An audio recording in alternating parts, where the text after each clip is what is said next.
Lepo pozdravljeni. Vemo, da se slovensko kmetijstvo sooča res z velikimi izzivi, saj po podatkih Kmetijskega inštituta Slovenije se v Sloveniji v povprečju zaprete na dan kar 2 kmetiji.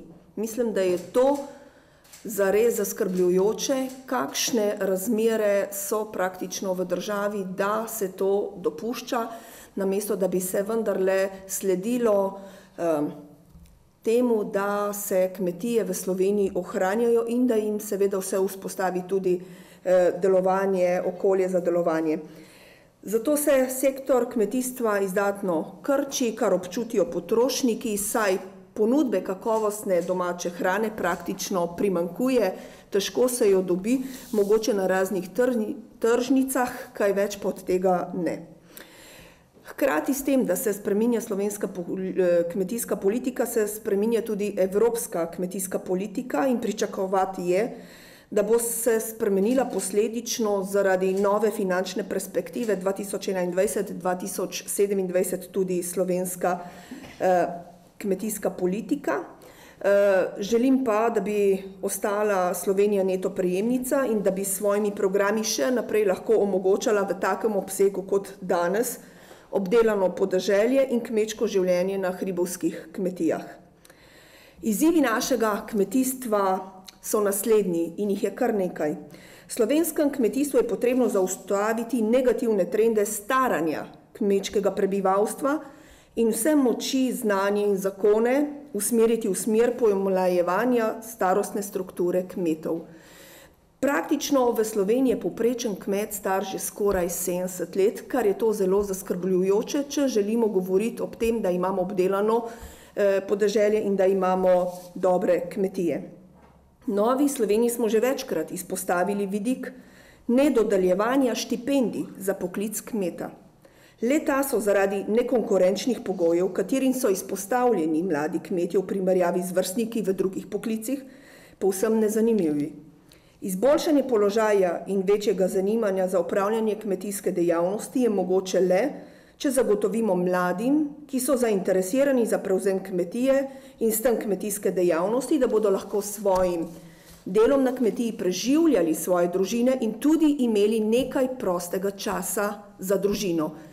Vsi mladi danes vedno več poudarjajo, da je potrebno vzeti v obzir tudi ta socialni vidik, da želijo imeti tudi nekaj prostega časa.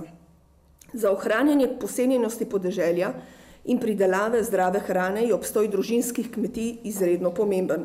Zato je zelo ključno vprašanje, kakšen bo odnos do kmetov v družbi, tudi z vidika socialne varnosti, zagotavljanja varne hrane, kakovostne hrane, varovanja naravnih vodnih virov ter odzivov na podnebne spremembe.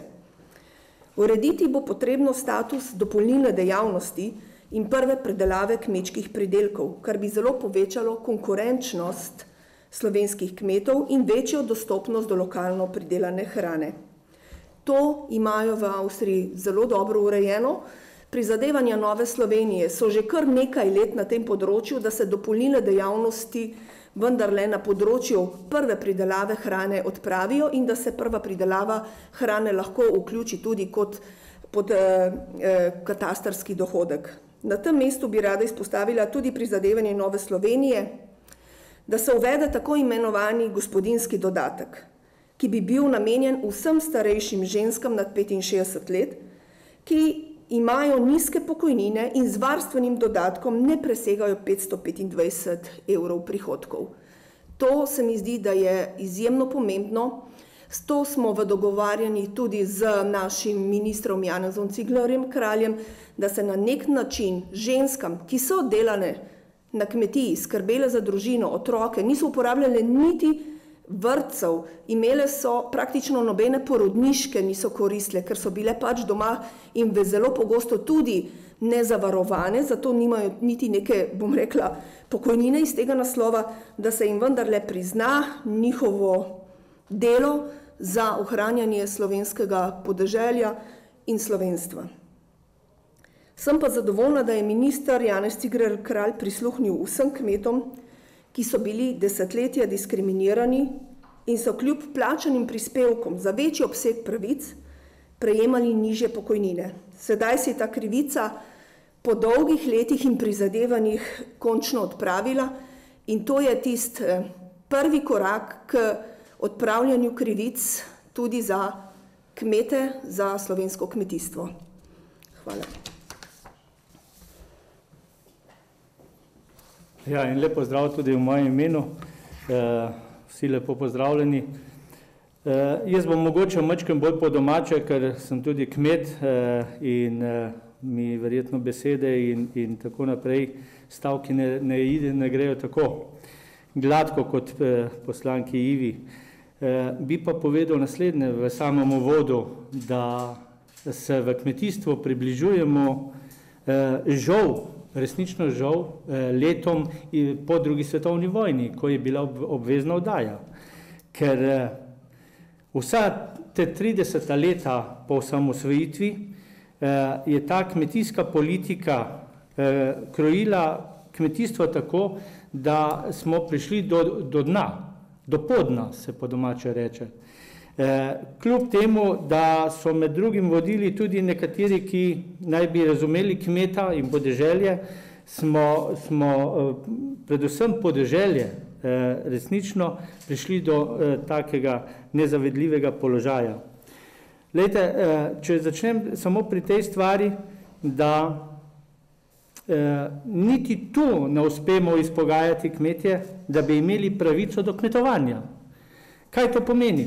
Pravica do kmetovanja je to, da neovirano kmetujemo na svoji zemlji, v svojem gozdu, ker tu imamo kar ogromno ovir. Vsi priseljenci na podeželje, vsi, ne vem, tako in drugače, kvazi naravovarstveniki, zaščitniki živali nam omejujejo, nam grenijo kmetom vsakdanje življenje in delo na kmetiji.